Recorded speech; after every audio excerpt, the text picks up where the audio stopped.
तो फाइनली ढूँढ ही लिया आपने। हाँ, मुझे उम्मीद थी आप ढूँढ लोगे। आज की इस वीडियो में मैं आपको बताऊँगा कक्षा 11 हिंदी नैतिक शिक्षा हरियाणा बोर्ड की किताब है आपकी और इसका पाठ नंबर 8 आज की इस वीडियो में एक्सप्लेन होने वाला है। पाठ का नाम है भगवान महावीर। चलो शुरू करते हैं। मैं हूँ अजय और आप देख रहे हैं सीसीएल क्लास। लेकिन हाँ, वीडियो स्टार्ट करने से पहले बता देता हूँ, आपको इस कंप्लीट बुक का सॉल्यूशन लिखा हुआ भी मिल जाएगा, वीडियोस भी मिल जाएंगी। तो वेबसाइट और प्लेलिस्ट दोनों का लिंक डिस्क्रिप्शन में है, जरूर से चेकआउट करना। अब शुरू करते हैं इस क्या प्यारी सी कहानी को, भगवान महावीर की कहानी। देखो, वैसे तो हम लोगों ने पहले पढ़ रखा है कहीं ना कहीं, कभी इंग्लिश में कहानी आ जाती है महावीर के बारे में, कभी जो है सामाजिक की हिस्ट्री में कहानी हमें मिल जाती है। हिस्ट्री में जनरली मिल जाती है, जब हम इंडियन हिस्ट्री पढ़ रहे होते हैं, महावीर का नाम ना हो ना हिस्ट्री में तो मज़ा नहीं आता। तो ये कहानी अगर आपने अभी तक भी नहीं पढ़ी है तो अब पढ़ लो यार, कोई बात नहीं है। आने वाली क्लास में भी शायद आपको मिल जाए ये कहानी। तो देखते हैं इस कहानी में है क्या एक्चुअल में। इन्होंने जो है धर्म का प्रचार करा था, लोगों को जो है बोल सकते हो अच्छे रास्ते दिखाए, अच्छा इंसान अच्छा समाज बनाने की इन्होंने कोशिश करी थी। देखते हैं, पढ़ते हैं इनके बारे में।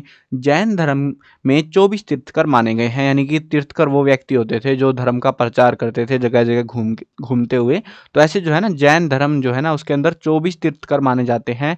अब ऋषभदेव जो है ना आदि तीर्थकर कहलाते हैं, यानी कि इन्होंने जो शुरुआत करी थी ऋषभदेव ने, और ऋषभदेव के बाद 23 तीर्थकर हुए और सभी तीर्थकरों ने क्षत्रिय कुल में जन्म लिया था, यानी कि जो है राजाओं के बच्चे थे वो सारे, जिनको तीर्थकर बने वो बाद में। अधिकांश तीर्थकरों का जन्म इक्ष्वाकु वंश में हुआ और समवेद शिखर पर उन्होंने निवारण प्राप्त किया। सबका जीवन ऑलमोस्ट जो जीवन चक्कर था या जीवन के में प्रचार किया वो सेम सा था, लेकिन कोई ज़्यादा तरक्की जैन धर्म का जो ऐसे बोल सकते हो ना कि दुनिया में ऐसे रुका सा हो गया कि हाँ जैन धर्म का भी कुछ है नाम, तो वैसा कोई नहीं कर पाया था अभी तक। लेकिन क्या हुआ, जब 24वें तीर्थकर आए, आखिरी तीर्थकर, जैन विचारधारा को व्यापक बनाने का श्रेय भगवान महावीर स्वामी को जाता है, जो कि 24वें नंबर के तीर्थकर थे। यानी कि इससे पहले जो 23 तीर्थकर गए ना, उनसे कुछ ज्यादा प्रचार नहीं हो पाया। और आप अगर मानोगे भाई ये बात कि सारा कुछ इन्होंने करा है, तो ये भी गलत बात है, क्योंकि सारा जो फाउंडेशन था, जो बेस बना हुआ था इस धर्म का, वो पहले ही बन चुका था। ऋषभदेव की जो ज्ञान पूर्वक बातें थी, उन्हीं सेम बातों को इन्होंने महावीर स्वामी ने फॉलो किया और दुनिया के अंदर प्रचार किया, बस लंबे अरसे के बाद में, है ना, इतना सा फर्क था। लेकिन हाँ, शुरुआत इन्होंने कर दी थी और प्रचार होते होते धीरे धीरे हुआ, लेकिन ग्रोथ नहीं हो रही थी, वो अल्टीमेट ग्रोथ जिसको हम कहते हैं ना, कि ऐसे जैसे मैं वीडियो डाल रहा हूँ 5 व्यू आ रहे हैं, 10 व्यू आ रहे हैं, तो मैं भी हैप्पी हूँ, ठीक है भैया, चल रही है जिंदगी, कट रही है। लेकिन क्या हो एकदम से मुझे पता लगे कि 1000 व्यू आ गए यार इस वीडियो पे, तो मैं खुश हो जाऊंगा ना, मैं सोचूंगा भाई मैं तो पॉपुलर हो गया यार। तो वैसा सही था यहाँ पे। अब ये महावीर स्वामी के टाइम पे आके वो पॉपुलर हुआ था जैन धर्म, इसीलिए इन्हें जैन धर्म का संस्थापक कहा जाता है। ये देखो कमाल की बात। अगर वैसे तो असली में तो देखे तो ऋषभदेव ने शुरुआत करी, लेकिन संस्थापक जो है इनको माना गया, क्योंकि इनके पहले जो करे, जो लोगों ने प्रचार करा, जो तीर्थकरों ने, वो ज़्यादा नहीं था, कुछ ज़्यादा लोग जानते नहीं थे उनको। ये वैसी सी बात है जैसे अभी मैं ट्यूशन पढ़ाऊँ और आपसे बोलूँ क्या आप मुझे जानते हो? नहीं जानते ना। और फिर मैं यूट्यूब पे आया, फिर मैं पढ़ाने लगा, तो हाँ आप जानते हो, बिल्कुल ऑब्वियस सी बात है। तो वैसा सही मैटर है ये भी। पहले कोई नहीं जानता था इस धर्म को, लेकिन महावीर स्वामी के आने के बाद बहुत सारे लोग इस धर्म को जानने लग गए थे। इनका जो है ना मूल नाम, यानी असली नाम जो था वो वर्धमान था। आपको जो है अलग अलग नामों से जानने को मिलेगा, वर्धमान महावीर भी कहते हैं, महावीर स्वामी भी कहते हैं, वर्धमान भी सुनने को मिल जाएगा, खाली अलग अलग नामों से जाना जाता है। प्राकृतिक सुषमा से भरपूर विधेय जनपद की राजधानी वैशाली के पास कुंडलपुर में 540 ईसा पूर्व चैत्र शुक्ल त्रयोदशी को इनका जन्म हुआ। अब लंबे चौड़ा एड्रेस दे दिया है, क्योंकि उस समय राजाओं का राजपाट चलता था। बहुत प्राचीन बात है ये, है ना। 540 ईसा पूर्व की बात है ये, तो बहुत लंबा अरसा बीत चुका है। अब यहाँ पे जो है उस समय जो है वैशाली नाम का जो है मगध के पास में एक साम्राज्य था। मगध का नाम सुना होगा ना तुमने, मगध के ऊपर जो है पूरी कहानी है, फिल्म सीरीज, बहुत सारी चीजें बनी हुई है। उसी के पास में एक साम्राज्य था, उसी का हिस्सा हुआ करता था बेसिकली ये। मतलब मगध जो है ना महाजनपद था उस टाइम पे, और उसी में जो है वैशाली भी जो है कह सकते हो छोटा सा इलाका आता था, काफी फेमस था ये भी। तो ये जो है विधेय जनपद के अंदर आता था उस टाइम पे, और उसकी राजधानी हुआ करता था। वहाँ पे एक गांव या शहर कुछ होगा कुंडलपुर, वहाँ पे हुआ था इनका। तो ये उनका जो है समय है जिस टाइम ये पैदा हुए थे। अब जब महान हो जाते हैं तो समय तारीख सब पता होती है, लेकिन महान नहीं होते तो भैया हम ऐसे ही गुमनाम हो जाते हैं। लिच्छवी शासक चेटक की बहन त्रिशला महावीर की माता थी। महावीर के माता पिता श्रमणोपासक थे और पार्श्वनाथ के अनुयायी थे। अब ये ऐसे ही चलता गया, माता पिता उनको बड़े प्यार से रखते थे। लेकिन आप सोचोगे भाई, एक राजा का बेटा ऐसे जो है अपना सब कुछ त्यागते हुए एक सन्यासी कैसे बन गया? ये अजीब सा लगेगा आपको। देखो कहानी काफ़ी इंटरेस्टिंग है और इसीलिए मैं बता रहा था स्टार्टिंग में, मज़ा बड़ा आएगा इस कहानी में पढ़ने में। चलो, बड़े लाड प्यार से वर्धमान का लालन पालन होने लगा। बड़े मस्ती से ज़िंदगी कट रही थी बच्चे की। सुरक्षित चंपक वृक्ष की भांति वे बढ़ने लग गए। वर्धमान बचपन से ही बड़े वीर, धीर और गंभीर प्रकृति के थे। एक बार वे अपने साथियों के साथ खेल रहे थे। एक छोटी सी कहानी है जो मैंने मतलब जितनी किताबें, जितने पाठ पढ़ा है ना वर्धमान महावीर को लेके, क्योंकि अभी जो नई इतिहास की किताबें आई हैं आपने सुना होगा, 10th तक आई है, आप बच गए, कोई ना, अच्छी बात है। अब वो जो कहानियाँ, वो जो किताबें आई उनके अंदर पूरी कहानियाँ बता रखी भाई डिटेल में। ये कहानी नहीं मिलती ना, मतलब मज़ा नहीं आता भाई कहानी पढ़ाने का फिर। तो ये बहुत मज़ेदार कहानी है। देखो क्या होता है, एक बार वे अपने साथियों के साथ खेल रहे थे। इतने में एक भयंकर सांप दिखाई दिया। अब सांप देख के तो क्या होगा, सांप सांप सांप और भाग जाओ, है ना, छोड़ के उसको सांप को। जो वृक्ष की जड़ में लिपटा हुआ फुंकार मारा था, से जो है ना वो होता है खतरनाक वाला सांप यार, फण वाला सांप जो होता है बड़ा खतरनाक होता है, जहरीला सांप। तो वो था वहां पे, फुंकार मार रहा है, ऐसे आवाज निकाल रहा है ऐसे। तो सांप को देखकर वर्धमान के अन्य सभी साथी वहां से भाग खड़े हुए, जबकि वर्धमान अविचल भाव से वहीं डटे रहे और खड़े होकर देख रहे ये सांप कर क्या रहा है। उसने सांप को हाथ में लेकर दूर फेंक दिया कि सांप तेरे बस का कुछ नहीं है, फालतू फंड में डरा रहा है हमको। मतलब यह है कि कह सकते हो कि वर्धमान बचपन से ही निर्भीक प्रवृत्ति के थे। उनको सांप से भी डर नहीं लगा, जो कि वो मतलब ऐसे डराने की कोशिश कर रहा, वो सांप अटैक भी कर सकता था, उसके बाद भी उनको डर नहीं लगा। हाथ से उठा के फेंक दिया उस सांप को, बेचारे को पोपट कट गया सांप का। और कोई भी संकट उपस्थित हो जाने पर बड़े धैर्य से काम लेना जानते थे। इन्हीं सब कारणों से वे महावीर नाम से सुविख्यात हो गए। यानी कि जो सांप की कहानी है ना, इसके बाद इनका नाम रखा गया महावीर, क्योंकि वी बहुत महान वीर बन गया था ये। उस टाइम पे लोगों को डर लगता था सांपों से, और ये बचपन में उठा उठा के फेंक रहे, तो महावीर नाम इस तरीके से इनका पड़ा था। वर्धमान ने युवावस्था में प्रवेश किया, यानी कि जवान होने लगे, आपकी उम्र के आसपास आ गए। वर्धमान एक प्रभावशाली प्रियदर्शी युवक थे।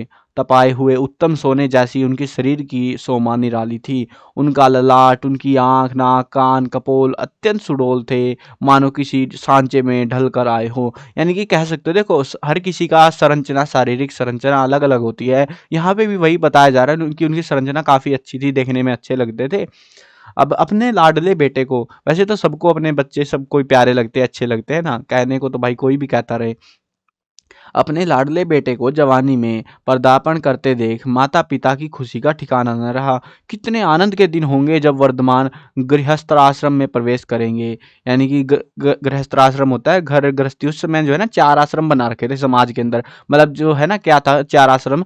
हमारी जिंदगी उस टाइम पे 100 साल की मानी जाती थी एवरेज, कि मतलब हाँ 100 साल ये बंदा जिएगा। तो उसको जो है आप 4 हिस्सों में बांट दो, यानी कि 25 साल की एक हिस्सा होता था। और 25 साल से पहले शादी नहीं होती थी। 25 से 50 तक के बीच में शादी होती थी, जिसको गृहस्थ आश्रम कहते थे। फिर 50 से 75 तक जो है ना, हमको समाज में सेवा का कार्य करना रहता था। इस ये जो टाइम था ना, इस टाइम के दौरान हमको सारा काम करना था, पैसे भी कमाने थे, घर परिवार भी पालना था। और उसके बाद तो वो जो पैसा कमाया थोड़ा बहुत समाज में योगदान करो। और 75 से आगे अगर तुम 100 तक जा रहे हो ना, अगर जिंदा बच गए बुढ़ापे में, तो भैया समाज सब कुछ त्याग दो, तुम सन्यासी बन जाओ। तो उस समय ऐसी कुछ संरचना चलती थी समाज के अंदर। तो ये इसीलिए कह रहे हैं कि काफी अच्छे दिन थे जब वो गृहस्थ आश्रम में प्रवेश करेंगे। ये विचार वर्धमान के माता पिता के मन में आनंद का सागर उड़ेल देते कि हाँ अब ये बच्चा बड़ा होने वाला है और अब इसकी शादी कराएंगे, बच्चे होंगे। खुशी का मौका था यार, राजा का बेटा था, ऑब्वियस सी बात है, तो ऐसा होना ही था, स्वाभाविक सी बात थी। वर्धमान के गुणों की ख्याति दूर दूर तक फैलने लगी। इतना ज्ञानपूर्वक बच्चा कहीं देखने को नहीं मिलता था उस समय। विवाह के प्रस्ताव भी आने लगे। सिद्धार्थ, ये जो है ना, सिद्धार्थ उनके पिता थे। वर्धमान के पिता का नाम है सिद्धार्थ। अब ये बताया नहीं इन्होंने, पता नहीं क्या क्यों नहीं बताया भाई, इन्होंने बताना चाहिए था। सिद्धार्थ जो है ना इनके पिता का नाम था। तो सिद्धार्थ जो है ना प्रस्तावों पर विचार करने लग गए कि हाँ किसकी बेटी ले, कौन सा राजा अच्छा है, ये वो देखने लग गए। लेकिन वर्धमान की सहमति के बिना कोई निर्णय कैसे लिया जाए, क्योंकि अगर वर्धमान ने मना कर दिया तो बेइज्जती हो जाएगी राजवंश की। जबकि वर्धमान तो गृहस्थ आश्रम में ना पढ़ने का विचार बहुत पहले से कर चुके थे। उनको नहीं चाहिए थी पत्नी, उनको नहीं चाहिए थे बच्चे, वो तो अपना अलग ही विचार बना के बैठे हुए थे।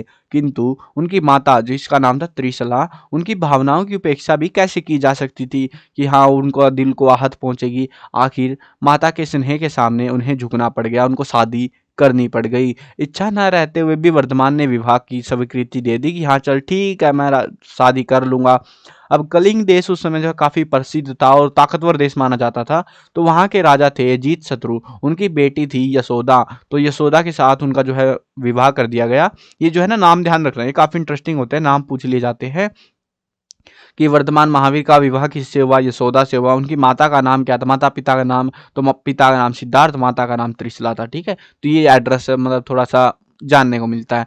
तो वर्धमान का उनसे विवाह हो गया। उनके प्रियदर्शना नाम की एक कन्या भी पैदा हुई, जिसका विवाह उसी नगर के क्षत्रिय कुमार जामाली के साथ हो गया। यानी कि एक बेटी हुई, वो बड़ी हुई और उसका विवाह भी करवा दिया इन्होंने। या पहले तो शायद बाल विवाह भी चलते थे यार, मैटर ही अलग थे पहले के।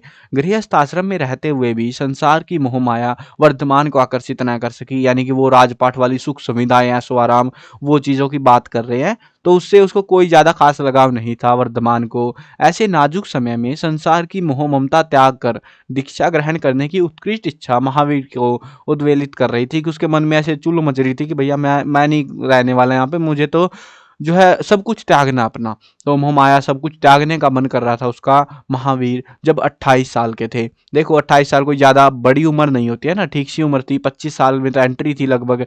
तो उस मतलब माता पिता राजा थे तो थोड़ा पहले करवा दिया होगा बस। जो भी है, 28 वर्ष के जब थे उनके माता पिता स्वर्ग सिधार गए। इससे उनके जीवन काल में दीक्षा ना लेने की प्रतिज्ञा से वे मुक्त हो गए। क्योंकि एक्चुअली सीन क्या था देखो, उसने जो है ना अपने माता पिता से वादा कर रखा था कि मैं आपकी आज्ञा के बिना जो है संन्यास नहीं लूंगा। समझ रहे हो मैटर, आपकी आज्ञा के बिना, आपकी अनुमति के बिना। अब माता पिता जब तक जिंदा थे अनुमति थी, मतलब नहीं दे रखे थे माता पिता ने बेसिकली। लेकिन माता पिता 28 साल के जब हुए तो माता पिता स्वर्ग सिधार गए। अब उसके ऊपर जो वचन दे रखा था उसने अपने माता पिता से, उस बंधन से मुक्त हो चुके थे। इसीलिए उन्होंने अपने बड़े भाई नंदीवर्धन के समक्ष दीक्षा का प्रस्ताव रखा कि मैं जो है ना संन्यास लेने की सोच रहा हूँ, मुझे नहीं चाहिए यहाँ पे राजपाट वगैरह। किंतु उन्होंने भी दीक्षा की अनुमति नहीं दी, उन्होंने भी मना कर दिया, उसके भाई ने भी, कि नहीं भाई ऐसे कैसे जा सकते हो तुम हमको छोड़ के, तुम हमारे साथ रहो। उन्होंने कहा, श्रमण, निर्ग्रंथों के तप और व्रत नियमों का पालन करना महाकठिन है। बड़े बड़े तपस्वियों के आसन डोल जाते हैं। मतलब उसके भाई बेसिकली ये बताने की कोशिश कर रहे थे कि जो तुम देख रहे हो ना, ये दीक्षा मांग के तुम काम चला लोगे, तुम्हें जो है मोह माया नहीं चाहिए, वो चीजें। तो वो ऐसे शुरुआत की बात है, बस शुरू शुरू सी में तो शौक होता है। बाद में जो है ना बड़े बड़े तपस्वी लोग भी जो है पैसे के चक्कर में ऐसे उल्टे सीधे काम करने लगते हैं, या फिर संन्यास के नाम पे झूठ बोलने लगते हैं। बाद में सब जो है पाखंड हो जाता है। तो वो चीज़ उसका भाई उसको समझाता है। यद्यपि महावीर जीवन की ऐसारता से भली भांति परिचित थे, फिर भी उन्होंने अपने बड़े भाई की आज्ञा को शिरोधार्य कर जैसे तैसे करके 2 वर्ष व्यतीत कर दिए। यानी कि वो 28 साल के थे, उसमें फिर 2 साल और बीत गए, अब वो हो गए 30 साल के। तो 30 साल की उम्र तक वो अपने जैसे परिवार के साथ रहे। भाई की आज्ञा, मतलब भाई ने बोल दिया तो चल ठीक है यार। अब किसी की अनुमति के बिना जाना उसको भी अच्छा नहीं लग रहा था, गवारा नहीं लग रहा था उसको। एक दिन की बात है, उनके मन में जनहित की प्रबल भावना जाग उठी कि मैं तो जनता की भलाई करूंगा। अब की बार गृह त्याग का उन्होंने निश्चय कर लिया कि मैं तो घर छोड़ के जाऊंगा, कुछ भी हो जाए। बहुत समझाने बुझाने पर भी जब वे टस से मस नहीं हुए तो निष्क्रमण की तैयारी हुई। यानी कि घर को छोड़ कैसे जाते हैं ना, तो वो प्रक्रियाएं शुरू की गई। अगहनवदी दशमी का शुभ दिन था। आग्रहाय कृष्ण पक्ष दशमी। उद्यान में पहुंचकर जो है उन्होंने, ये टाइम पीरियड वगैरह कुछ है, तो बगीचे में पहुंचकर वर्धमान जय जयकार की घोषणा के बीच पालकी से उतरे। क्योंकि राजा था यार, राजा की तो ऐसी जय जयकार होती है ना।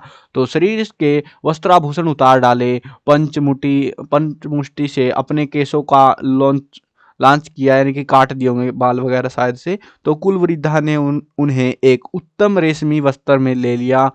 कुल वृद्धा तथा अन्य कुटुंबी जनों की भरारई हुई आवाज सुनाई सुनाई दी, बेटा प्रयत्न पूर्वक संयम को पालना, अपने व्रत और नियमों में अडिग रहना, क्षण भर के लिए भी प्रमाद नहीं करना। तो ऐसी कुछ बातों के साथ उन्होंने बेसिकली संन्यास लिया। एक प्रक्रिया थी बेसिकली, जो चीज़ें अभी बताई ना कि ऐसे कपड़े बाल वगैरह काटे गए, कपड़े बदले गए, तो वो चीज़ें थी। तो वो पूरा एक प्रोसेस था, उसके तहत उनको वो संन्यास लिया गया उन्होंने। और वो जो है अब अपना धर्म प्रचार, ये जो जैन धर्म जिसमें आए थे वो उसका प्रचार करने वाले थे। महावीर ने अब एक नए जीवन में प्रवेश किया था। पुराने सारे साथी सगे संबंधी सब छूट गए थे। सगे संबंधियों का स्नेह पुराना पड़ गया था। अब उनसे कोई लगाव पहले भी नहीं था, अब और भी नहीं रहा। अब तो किसी का भी मोह शेष नहीं रह गया था। किसी बात की चिंता नहीं, दुविधा नहीं, बेफिक्री ही बेफिक्री, कोई टेंशन झमेला नहीं जिंदगी में। ऐसा अनमोल अवसर कब मिलेगा? उन्होंने दृढ़ निश्चय किया कि कितनी ही विघ्न बाधाओं का सामना क्यों ना करना पड़े, कितने ही संकट क्यों ना आ जाए, अपने ध्येय से वे कभी नहीं डिगेंगे, पीछे नहीं हटेंगे। ध्येय का मतलब होता है कि हमने जो निश्चय किया है जनहित के कार्य के लिए, तो वो निश्चय से मैं पीछे अब नहीं हटने वाला। मुझे जनता की मदद करनी है, सेवा करनी है, भलाई करनी है। और इसी दृढ़ संकल्प से अपने लक्ष्य की ओर अग्रसर होते हुए 12 वर्षों की कठोर तपस्या के बाद, देखो कितनी लंबी तपस्या करी इन्होंने, 12 वर्षों की तपस्या हुई थी। उसके बाद वैशाख शुक्ल दशमी को रिजुकुला नदी के तट पर जमिका यानी कि जमुई में उनको दिव्य ज्ञान हुआ। वहां पे मतलब उनको ज्ञान की प्राप्ति हुई। वैसे ही जो है ना सेम सी स्टोरी जो है आपको इसकी महात्मा बुद्ध की भी मिलेगी। ऐसे उन्होंने जो है घर छोड़ दिया, फिर ज्ञान की प्राप्ति हुई, बहुत लंबा संघर्ष करा उन्होंने भी, और फाइनली उनको ज्ञान मिल गया। वैसे ही इनको भी मिला था। कहाँ मिला था? रिजुकुला नदी के तट पर उनको मिला था, जमुई में। तो वहां पर उनको दिव्य ज्ञान मिल गया था। कर्म का फल अवश्य ही मिलता है, क्योंकि पुरुषार्थ से सिद्धि अवश्य होती है। तपस्वी के मन की साध पूरी हो गई। अब वो जो तपस्या कर रहे थे उनको जो चाहिए था वो उनको मिल चुका था। ज्ञान चक्षु खुल चुके थे, यानी कि ज्ञान उसको जो है वो विचारधारा उसकी बदल चुकी थी पूर्ण रूप से। ज्ञान की यह चरम अवस्था थी, इससे ऊपर नहीं जा सकता था। अब वे अवश्य ही दूसरों के लिए कुछ कर सकेंगे, ऐसा टाइम आ चुका था। उनके मन में एक लहर उठी।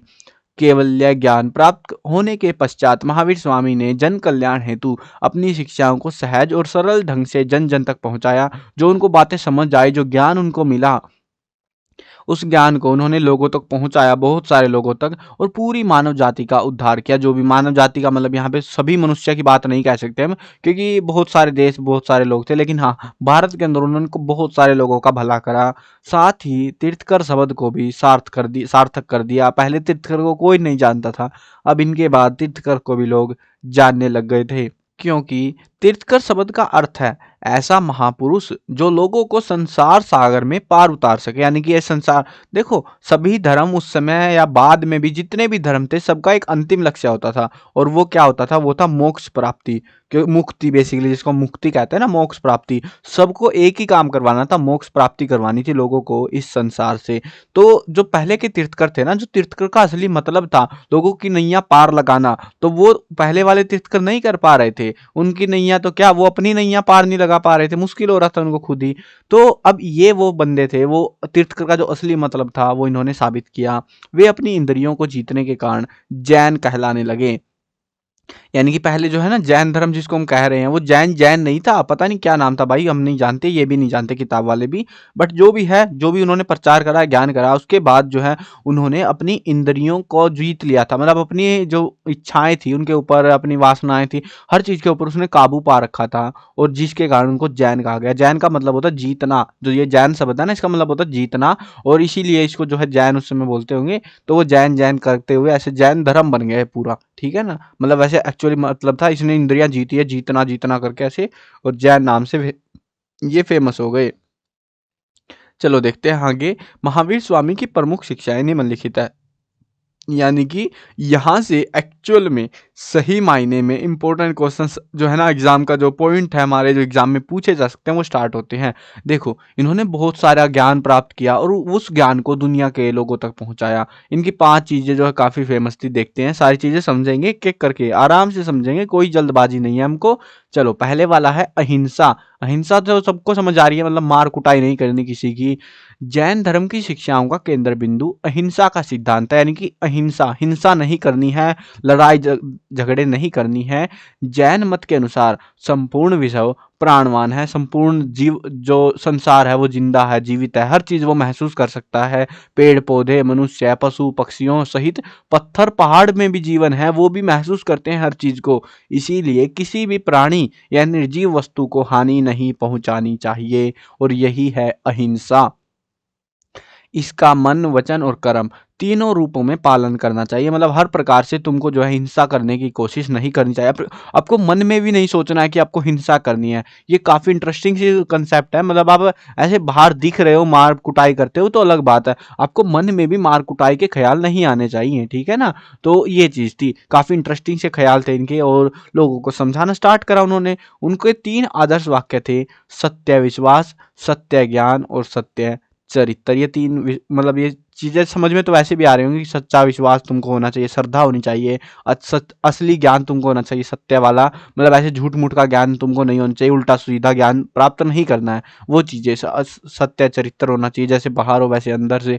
तो वो चीज़ें जो है ये काफ़ी मतलब शॉर्ट में बता रहे हैं आपको, चैप्टर निपटाना भी तो है इनको।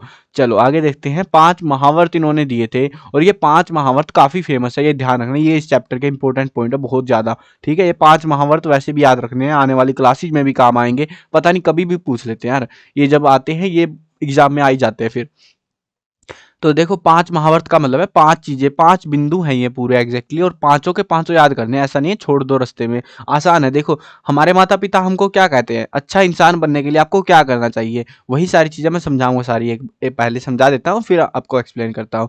पहला है अहिंसा का पालन, फिर है चोरी ना करना, झूठ न बोलना, धन संग्रह न करना, ब्रह्मचर्य का पालन करना, ठीक है। ये 5 चीजें उन्होंने बताई थी। देखो अब हमारे माता पिता क्या कहते हैं, बेटा कभी लड़ाई झगड़ा नहीं करना, ऐसा बोलते हैं ना। अब आपके माता पिता ऐसे बोलते हैं भाई कूट डालना दूसरे को, तो भाई पता नहीं आपके माता पिता कौन से ख्यालात के हैं, but majority of the parents यही बोलते हैं कि भाई बेटा लड़ाई झगड़ा नहीं करना, किसी के साथ पिटाई मत करना, ठीक है, यानी कि अहिंसा का पालन, ठीक है। उसके बाद माता पिता ये भी समझाते बेटा चोर नहीं करना, चोरी नहीं करना, हम ला के दे रहे ना तेरे को सामान, हाँ वही चीजें हैं। तो माता पिता आज भी समझाते हैं उन चीजों को। झूठ नहीं बोलना, चाहे तू कुछ भी नौबत आ जाए, झूठ नहीं बोलना ना, सच बोल, हम जो भी है भले ही बुरा हो अच्छा हो, झूठ नहीं बोलना बस तेरे को, हम कहीं ना कहीं से उस प्रॉब्लम को सॉर्ट कर लेंगे, झूठ नहीं बोलना लेकिन तेरे को।